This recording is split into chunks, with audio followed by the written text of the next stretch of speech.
మానవులు ఎవరైనా సంచరించే టైంలో ఈ క్షేత్రంలో విశేషాలు ఉన్నాయా అని తెలుసుకోవాల్సి వస్తే భర్త మార్కండేయుడు పురాణం తెలియజేస్తోంది.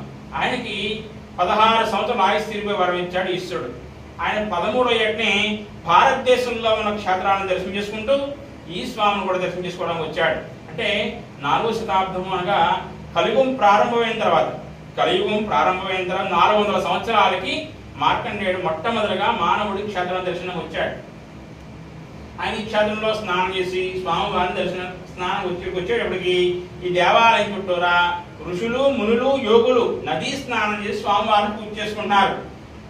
ఎప్పుడోది మార్కండేయుడు వచ్చాడో వీళ్ళందరూ కూడా ఒకసారి లేచి నుంచుని ఇతను మానవుడై ఉండి ఈ చిన్న వయసులో ఈ ప్రాంతానికి వచ్చాడు అంటే మామూలు ఆసామి విషయం కాదు. ఇతను కారణ జన్ముడు, లోక కళ్యాణార్థమై ఈ క్షేత్రానికి వచ్చాడు.